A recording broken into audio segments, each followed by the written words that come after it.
Good morning, everybody. Today we will discuss the stereochemistry of the aldol condensation reaction.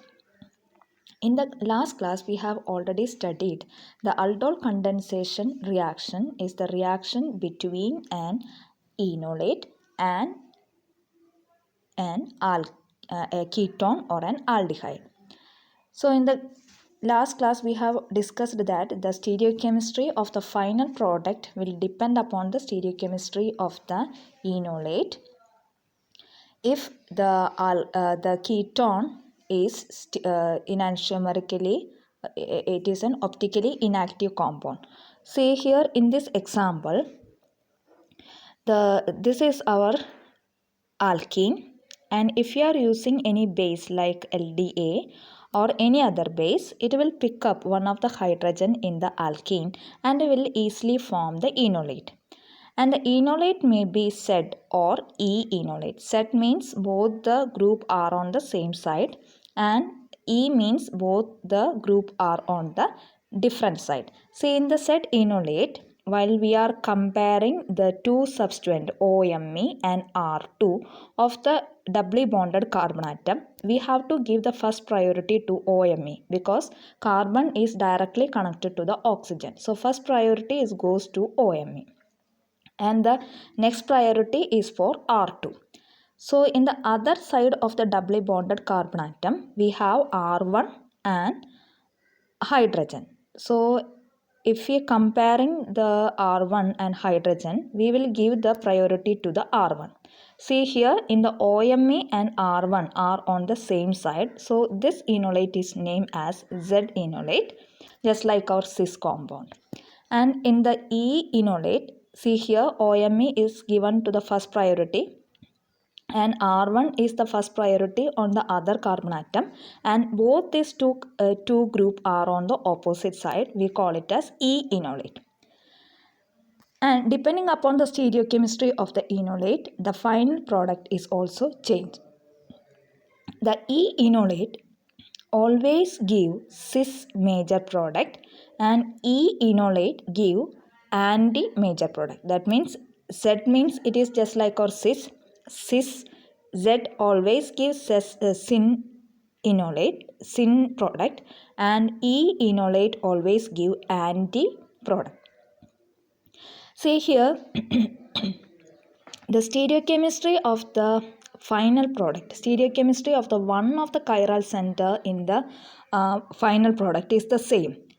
See here in the configuration of the carbon atom, which is attached to R1 substituent is same in both anti-product and syn product.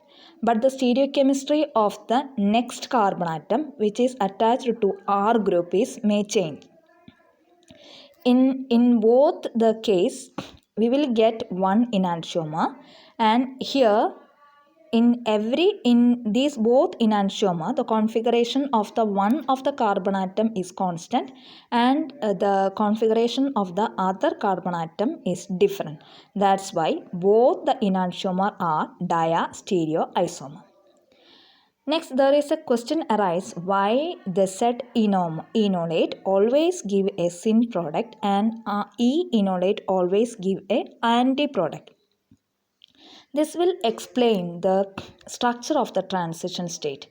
As we discussed in the last class, the aldol condensation is undergone by the cyclohexane transition state. I will show you the transition state. See here in the trans enolate, the OLI, here the lithium LDA is used as a base. That's why this is the transition state generated. And the black color shown the alkene and the red in color shows the enolate. Since in the enolate, the carbonyl group is attached to X, and in the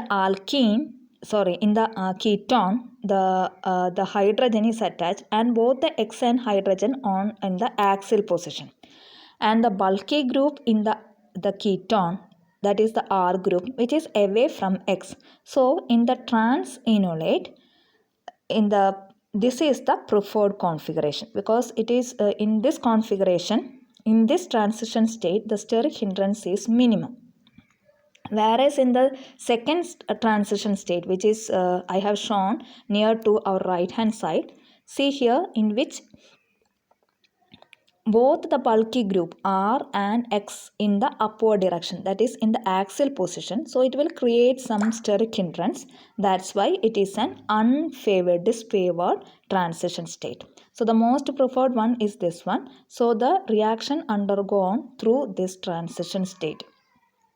And the final product, see here, in the final product we will get an anti-aldol. That means if the enolate is trans, we will get an anti product. Now we are moving into the cis enolate. We have already studied that the cis enolate always gives syn product. This is mainly due to, in the cis enolate, see here, in the first transition state is most preferred one, because in the cis enolate transition state, in the axial position we can see that the hydrogen X and are on the upward side. That means in the axial position.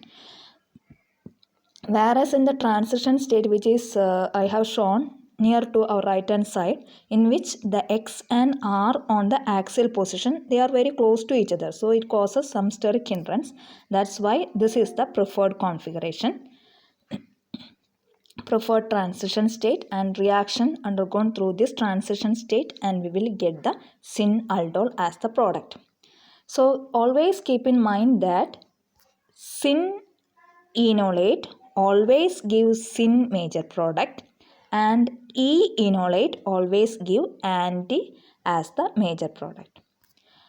Now here we can see that only the stereochemistry of the enolate will depend upon the final product, since our ketone or aldehyde is not a chiral compound.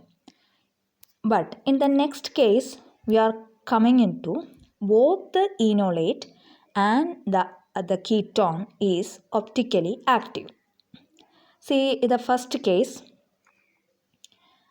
our enolate will form from R dash double bond O CH2 CH3, and in which R dash is chiral active, chiral center, and in the enolate, in the alkene we can see that, in the ketone we can see that ketone aldehyde is attached to a chiral axillary. So in the enolate and the ketone contain the chiral center, and our base is LDA. LDA has no selectivity, so that we will form the two product here in the first case. Okay, both of them are enantiomerically pure, but they are diastereomer. But if you are changing the configuration of the ketone, we will get the next set of product that is also enantiomerically pure, but they are diastereomers. So in this case, this example, if you are changing the configuration of the aldehyde, we will get two diastereomers in the first case and the two diastereomer in the second case.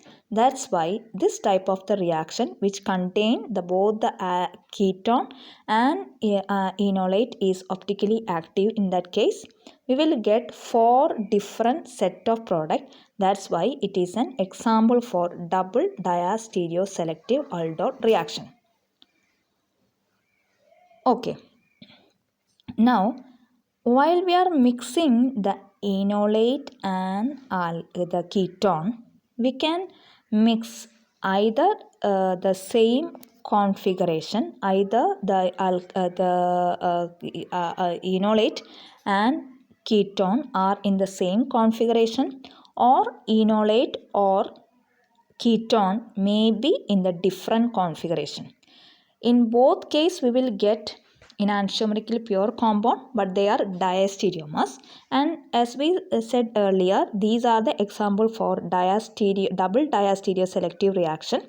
And if you are in the first case, if you are mixing the enolate which having the configuration of S and aldehyde having the configuration of S, both the enolate and aldehyde are in the same configuration, Then this type of the crossing is known as matched aldol condensation.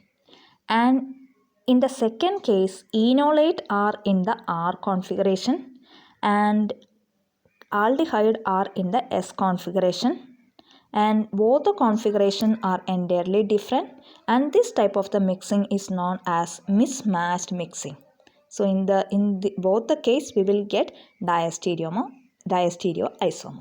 So I hope that you understood the concept of double diastereomer and matched and mismatched aldol condensation. Now we are moving into the summary of the asymmetric synthesis. In the asymmetric synthesis means we will get only enantiomerically pure one compound, and asymmetric synthesis can be classified into four different type of the variety.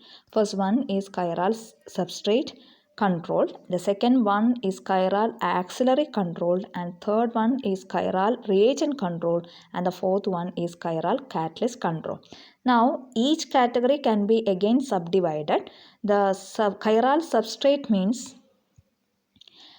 we can generate optically active pure compound from a chiral pole. Chiral pole means it is a natural enantiomerically pure compound. The second chiral auxiliary control can be subdivided into aza-enolate, amines, hydrazones, and chiral sulfate. These are the different variety of the chiral auxiliary. So next one is chiral reagent. We can use the different optically active chiral reagent vinyl H, IPC2BH, IPCBH2, and CBH. And next variety is the chiral catalyst, and chiral catalyst we can divide into sharp plus asymmetric epoxidation, sharp plus asymmetric dihydroxylation, and aldol reaction.